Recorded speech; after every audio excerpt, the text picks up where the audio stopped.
Hello guys, welcome back to iDream media. ఈరోజు మనతో ఉన్నారు హైకోర్టు అడ్వకేట్, అలాగే ఇమిగ్రేషన్ లాయర్ అయిన పృథ్వీ గారు. ముఖ్యంగా మన ఇండియన్ స్టూడెంట్స్ ఎవరైతే అమెరికాలో చదువుకుంటూ ఉన్నారో వాళ్ళు చేసే కొన్ని పనుల వల్ల ఇబ్బందులు పడే అవకాశానికి దారితీస్తున్నాయని చెప్పొచ్చు. వాటిలో ముఖ్యంగా సోషల్ మీడియాని వాళ్ళు యూజ్ చేసే విధానంలో అయి ఉండొచ్చు.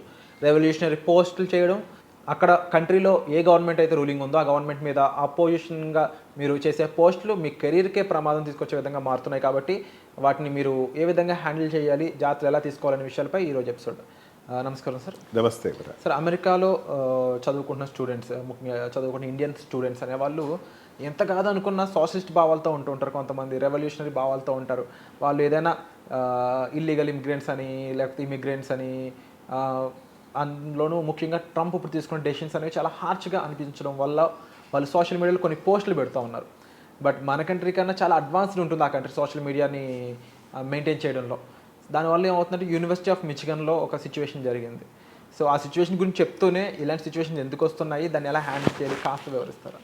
సెంట్రల్ మిచిగన్ యూనివర్సిటీలో జేసన్ మా అని చెప్పి ఒక చైనీస్ పర్సన్ని కంట్రీ డిపోర్ట్ చేయడానికి సన్నాహాలు తీసుకుంటాం, అతన్ని వెళ్ళిపోమంటం చదువుతుంది. అతను ఇంకా 6 మంత్సే ఉంది. 2016లో అతను వచ్చినట్టున్నాడు. ఇంకా 6 మంత్సే అతను స్టే ఉంది. అయితే అయిపోద్ది, ఎడ్యుకేషన్ అయిపోద్ది. అతన్ని వెనక్కి వెళ్ళిపోవటం జరిగింది. అండ్ మొన్న ఈ మధ్యన కొలంబియా యూనివర్సిటీలో కూడా 3 పర్సన్స్ మీద ఒక దాంట్లో 2 ఇండియన్స్ ఉన్నారు. దాంట్లో ఒక అసిస్టెంట్ ప్రొఫెసర్స్ ఉన్నారు and Sharma, she of South India, ఆ అమ్మాయి కూడా ఉంది. ఆ అమ్మాయి కెనడా షిఫ్ట్ అయిపోయింది. ఇవన్నీ ఎందుకు వస్తున్నాయంటే ప్రీవియస్ టాలరెన్స్ అని ఉండేది. టాలరెన్స్ అంటే ఏంటంటే క్షమించేయటం. ఫోన్లో ఏదో అంటున్నారు, వాళ్ళు ఏదో అనుకునేది అనుకుంటారు అని చెప్పేసి, లేకపోతే వాళ్ళ భావజాలాలు, వాళ్ళ భావ వ్యక్తీకరణలో స్వతంత్రం ఉంది. భావ వ్యక్తీకరణలో మన భారతదేశం కన్నా అమెరికాలో స్వతంత్రం ఎక్కువ ఉంటుంది. వాళ్ళు మాట్లాడచ్చు, ఎవరైనా ఏదైనా మాట్లాడచ్చు, ప్రెసిడెంట్ అయినా తిట్టచ్చు అనేటువంటి ఒక భావజాలం, లిబర్టీ ఏదైతే ఉందో అక్కడ 100% వాడేది. ఇదివరకు మనం కూడా అనుకున్నాం స్టాచ్యూ ఆఫ్ లిబర్టీ అనేది మాకు వెనక్కి ఇచ్చేసేయండి, అక్కడ లిబర్టీ పోయిందని ఫ్రాన్స్ వాళ్ళు అడగటం ఒక సర్కాస్టిక్ సిచ్యువేషన్ వచ్చు. అది అంటే ఇవన్నీ ఏంటంటే ఇప్పటివరకు ఒక రకమైనటువంటి భావ వ్యక్తీకరణకి స్వేచ్ఛ ఇచ్చారు, కానీ ఇక ముందు భావ వ్యక్తీకరణకి కొంచెం అడ్డంకులు ఉన్నాయని చెప్పచ్చు. మెయిన్గా ఆ కంట్రీకి, మెయిన్గా ట్రంప్ గవర్నమెంట్కి, మెయిన్ గవర్నెన్స్కి, అమెరికన్స్కి వ్యతిరేకంగా పోస్టులు పెడుతూ, మనకు సోషల్ మీడియా చేతిలో ఉంది కాబట్టి మన ఇష్టం వచ్చినట్టు ఏదో మనకు తోసింది చెప్పేయచ్చు. మనకి ఏదైనా ఎక్కడైనా వార్ జరుగుతూ ఉందనుకోండి, ఆ వార్ గురించి మన ఇష్టం వచ్చి మాట్లాడేయచ్చు. లేకపోతే అక్కడ పరిస్థితి బాగోలేదు అనుకోండి, నాకు అమెరికా నచ్చలేదు, గతిలేక ఇక్కడ ఉంటున్నానని చెప్పేసి చెప్పటం, ట్రంప్ గవర్నమెంట్ అంత వరస్ట్ గవర్నమెంట్ ఇంకోటి లేదని చెప్పటము, స్టూడెంట్ యాసిలేషన్కి వెళ్తాము, లేకపోతే అక్కడ ఉండేటువంటి మత వ్యతిరేక శక్తులతోటి కార్యకలాపాలు చేయటము, మెయిన్గా అక్కడ ఉండేటువంటి మైనారిటీ రిలీజియన్స్ అయినటువంటి ముస్లిమ్స్ తోటి కానీ, లేకపోతే ఇంకా క్రిస్టియన్కి వ్యతిరేకంగా కానీ, ముస్లిమ్స్కి అండగా నిలుస్తూ మేము మాట్లాడతామని చెప్పటం, ఇవన్నీ పోస్టులు ఇచ్చేటప్పుడు చాలా జాగ్రత్తగా ఇవ్వాలని చెప్తున్నాను. మీరు ఎందుకు వెళ్ళారు అక్కడికి? చదువుకుంటానికి వెళ్ళారు. మీరు చదువుకుని మీ తల్లిదండ్రులకి మంచి పేరు తీసి, ఎవరైనా సరే అదే చెప్తారు, నేను చెప్పటంగా నువ్వు చదువుకుంటానికి వెళ్ళినవాడు చదువుకుని అక్కడ ఏదో ఉద్యోగం వస్తే చేసుకుని నిన్ను అక్కడ నిన్నిస్తే కనుక కంటిన్యూ అయ్యి హ్యాపీగా ఉంటాం నేర్చుకోవాలి.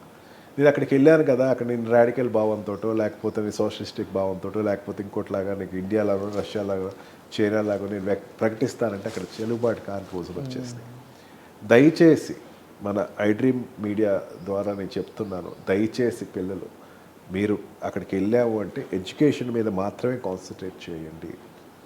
అండ్ డ్రంక్ అండ్ డ్రైవ్లో దొరికిపోయిన తర్వాత టికెట్స్ ఎగ్గొట్టడం, రాంగ్ పార్కింగ్ చేయటం, ప్రతి దానిని స్కాన్ చేస్తున్న గవర్నమెంట్ వచ్చేసింది ఇప్పుడు. Even I gots calls from one of my clients, they are asking me, sir నాది డిపోర్ట్ ఇచ్చాడండి. దేనికి ఇచ్చాడు డిపోర్ట్ అంటే, ఎప్పుడో అండి నేను ఇన్సూరెన్స్ కట్టలేదండి, అందుకే డిపోర్ట్ ఇచ్చాడండి. కార్ యాక్సిడెంట్ అయిందండి, టికెట్ వచ్చిందండి, ఇవి అన్నీ కూడా ప్రతిదాన్ని రిలేట్ చేస్తున్న గవర్నమెంట్ వచ్చింది ఇప్పుడు. సో అంటే ఏ కోణంలో కూడా ఎవరిని వదలాలని కాదు, నీ యొక్క బుద్ధిమంతుడిగా ఉండి మంచి గుడ్ స్టూడెంట్గా ఉంటే nobody will touch you. So enjoy చేయి, తప్పేం లేదు ఎంజాయ్ చేయటం. అందుకని ఎంజాయ్ చేయమన్నారు కానీ రేవ్ పార్టీలకి వెళ్ళద్దు దయచేసి. ఎంజాయ్ చేయి, తప్పే లేదు. ఎంజాయ్ చేయమన్నారని ర్యాగింగ్ వెళ్ళదు దయచేసి. ఎంజాయ్ చేయండి. టీజింగ్ కానీ, ఆ కంట్రీలో ఉండేటువంటి సిటిజన్స్ని కానీ, ఆ కంట్రీలో ఉండే గవర్నమెంట్ కానీ, అక్కడ ఉండేటువంటి బ్యూరోక్రేట్స్ని కానీ వ్యతిరేకంగా మాత్రం పోస్టులు పెట్టద్దు. నువ్వు ఎట్లా అయినా ఎంజాయ్ చేయద్దు. ఎంజాయ్కి లిమిట్స్ అనేది చాలా తక్కువ ఉంటాయి. ఎంతైనా ఎంజాయ్ చేయొచ్చు. కాకపోతే ఎదుటివాడు ఇన్సెక్యూర్ చేసేంత ఎంజాయ్మెంట్ మాత్రం చేయొద్దు. అక్కడ హోమ్ల్యాండ్ సెక్యూరిటీ అనేది చాలా పవర్ఫుల్. ఈ వ్యక్తి వల్ల నాకు ఈ కంట్రీకి ఆపద ఉంది అంటే వదలదు. వెంటనే ఇప్పుడు వచ్చినటువంటి సిచ్యువేషన్ అదే. కొలంబియా యూనివర్సిటీ కానీ, మిచిగన్ యూనివర్సిటీ కానీ, సెంట్రల్ మిచిగన్ యూనివర్సిటీ కానీ, వాళ్ళు ఏంటంటే ప్రతిదాన్ని అబ్జర్వ్ చేస్తున్నారు. ఫర్ ఎవర్ నువ్వు మళ్ళీ యూఎస్ వెళ్ళలేవు. అందుకే దయచేసి స్టూడెంట్స్కి నేను చెప్తుంది ఏంటంటే, even employees also, not only for students, employees also మీరు రెన్యునేషన్ చేసుకునేటప్పుడు మళ్ళీ మీరు ఫర్దర్గా ఒక దాని నుంచి ఇంకో దానికి షిఫ్ట్ అవ్వాలనుకుంటే, ఇప్పుడు H1B వీసా నుంచి గ్రీన్ కార్డ్కి వెళ్ళాలన్నా, గ్రీన్ కార్డ్ నుంచి సిటిజన్షిప్కి వెళ్ళాలన్నా, ఈ పారామీటర్స్ అన్నీ ఖచ్చితంగా గవర్నమెంట్ చూస్తుంది. నువ్వు ఎట్లా ఉంది నీ ప్రవర్తన అని, నువ్వు వాట్సాప్ గ్రూప్లో కూడా నువ్వేం పెడుతున్నావు, అండ్ ఆల్సో సోషల్ మీడియాలో నువ్వు వాడుతుంది, నీ వాడుకో ఎట్లా ఉంది, రెస్పాన్స్ ఎట్లా. Even I heard news yesterday or today I think, likes కూడా పెట్టద్దు అంటున్నాడు. ఓకే, నువ్వు ఏదైనా ఒక చిన్న సెన్సిటివ్ ఇష్యూ మీద వచ్చింది అనుకోండి, ఫర్ ఎగ్జాంపుల్ అక్కడ ఈ వార్ గురించో, లేకపోతే ట్రంప్ అండ్ రష్యాకి వ్యతిరేకంగా ఏదైనా, ట్రంప్ అండ్ చైనాకి వ్యతిరేకంగా ఏదైనా న్యూస్ వస్తే, టారిఫ్స్ పెంచాలని ఏదైనా న్యూస్ వస్తే లైక్ కొట్టడానికి ట్రై చేస్తారు చాలా. Don't do that. Don't react.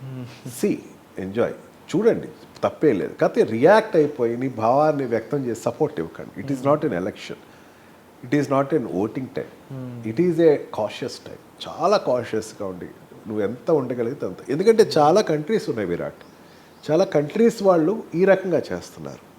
నేను ఎందుకంటున్నానంటే, కొన్ని రిలిజియన్ కంట్రీస్, కొన్ని రిలీజియస్ ఓరియంటెడ్ కంట్రీస్, కొన్ని కమ్యూనిస్ట్ బేస్డ్ కంట్రీస్, లేకపోతే కొన్ని సోషలిస్టిక్ భావాలు ఉన్నటువంటి కంట్రీస్, కొన్ని అమెరికా వ్యతిరేకించే కంట్రీస్, ఈ రకంగా వాళ్ళ స్టూడెంట్స్ మా కంట్రీకి వ్యతిరేకంగా మాట్లాడుతున్నాడు కాబట్టి అని చెప్పేసి వాళ్ళు ఏం చేస్తారంటే, ఓ నచ్చిందని లైక్ కొడతారు.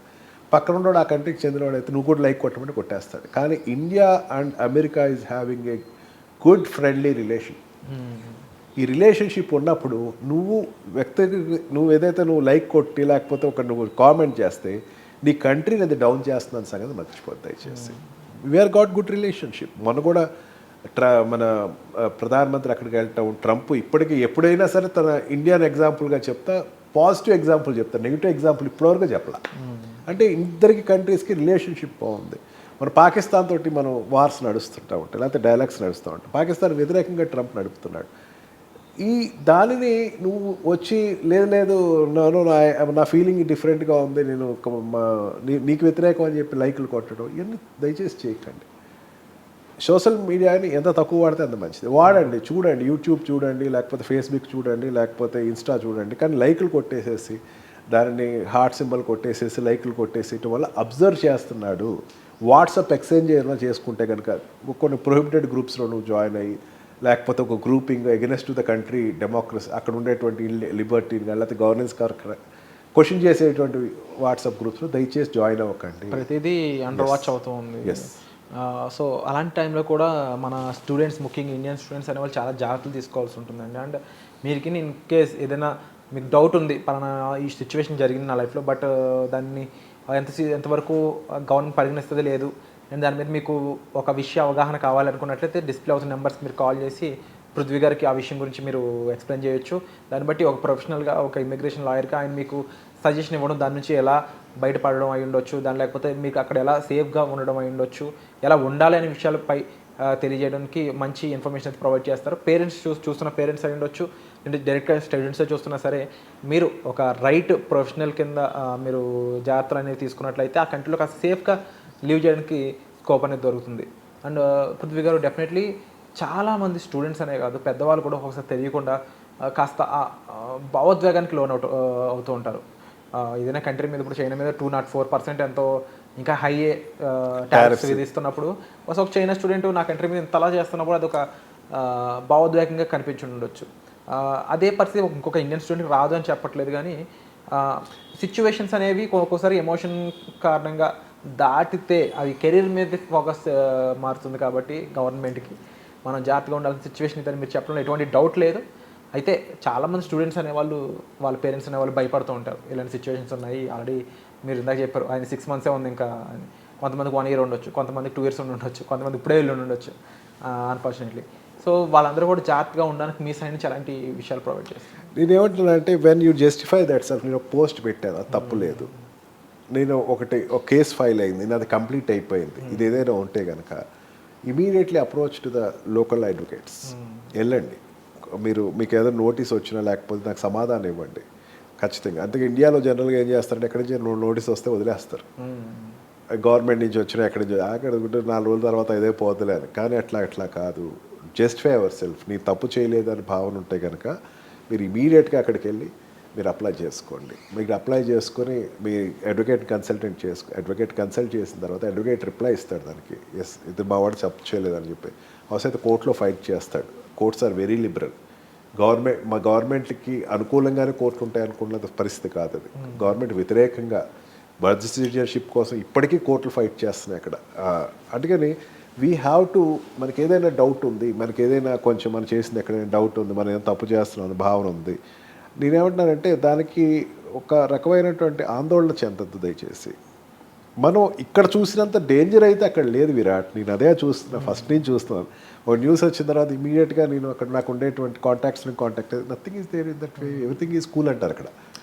ఎటువంటి ఇష్యూ లేకుండా వెళ్ళిపోయే సిచ్యువేషన్స్ కూడా చాలా మంది ఉంటారు. 90% అట్లాగే ఉంటారు.